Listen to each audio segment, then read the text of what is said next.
So, here's the deal.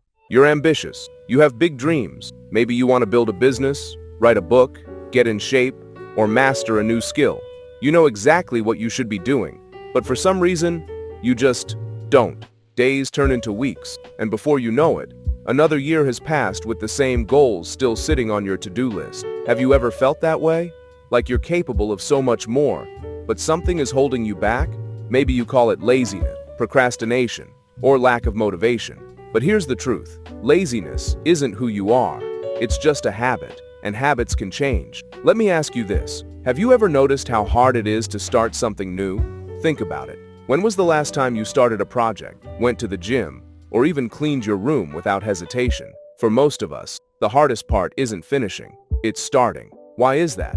Well, it all comes down to something called inertia. In physics, inertia is the tendency for objects at rest to stay at rest, and objects in motion to stay in motion unless acted upon by an external force. Tasks work the same way.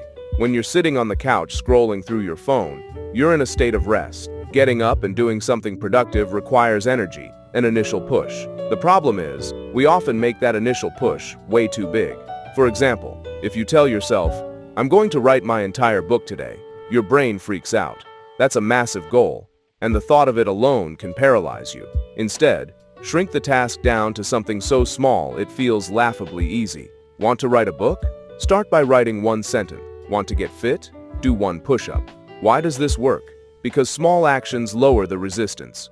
They trick your brain into thinking, this won't hurt. And once you start, you'll often find yourself doing more than you planned. One sentence turns into a paragraph, and one push-up turns into 10. Momentum builds naturally. But let's be honest, starting small isn't always enough. Sometimes we need systems to keep us on track. Willpower is great, but it's unreliable. It's like a battery. If you use it too much, it runs out. Instead, rely on routines. Create tiny habits that stack up over time. For example, if you want to read more, leave a book on your pillow every night. If you want to exercise, lay out your workout clothes the night before.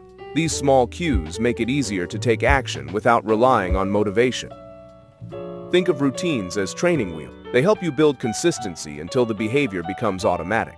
And consistency is key. Success isn't about doing everything perfectly. It's about showing up, even when it's small, day after day. Here's a question for you. What's one small routine you could start today? Maybe it's writing a to-do list every morning or drinking a glass of water as soon as you wake up. These small habits create structure and help you build momentum. Now, let's talk about a game-changing technique, the 2-minute rule. If you don't feel like doing something, tell yourself you'll do it for just 2 minutes. Want to meditate?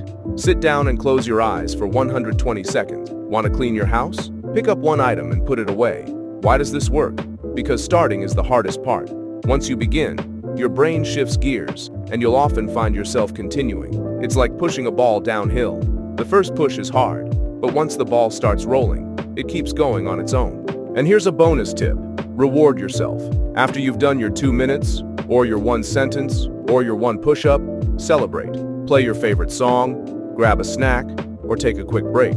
Rewards train your brain to associate starting with positive feelings, making it easier to repeat next time. Now, let's address the elephant in the room. Failure. Everyone fails. Even the most successful people you admire have stumbled along the way. The difference is, they didn't give up. They got back up and kept going. Progress isn't linear, and that's okay. Think about it. Have you ever tried to learn something new, like playing an instrument or speaking a language? At first, it probably felt awkward and frustrating, but over time, with consistent effort, you got better. The same principle applies to your goals. Here's the truth. You don't have to see the whole staircase. You just have to take the first step, and then the next, and then the next. Before you know it, you'll look back and realize how far you've come. Let me share a quick story. A few years ago, I wanted to start running. I had this grand vision of running a marathon, but the thought of it overwhelmed me. So, instead of focusing on the marathon, I told myself, I'll just run for 5 minutes today. That's it. No pressure, no expectation. Guess what? Those 5 minutes turned into 10, then 20, and eventually, I ran my first marathon. It wasn't because I woke up one day and decided to run 26 miles. It was because I focused on small, consistent actions. You can do the same.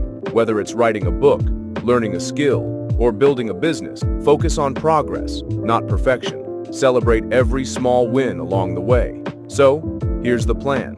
If you're ambitious but lazy, make tasks small and manageable. Focus on progress, not perfection. Build routines that make consistency automatic. Use the 2-minute rule to overcome inertia. Pick one thing today, just one, and take a small step. Write one sentence, do one push-up, send one email. It doesn't matter how small it is, as long as you start. Remember, you don't have to see the whole staircase. Just take the first step. Your dreams are waiting for you. Go make them happen. And remember, you don't need to be perfect. You just need to keep moving forward.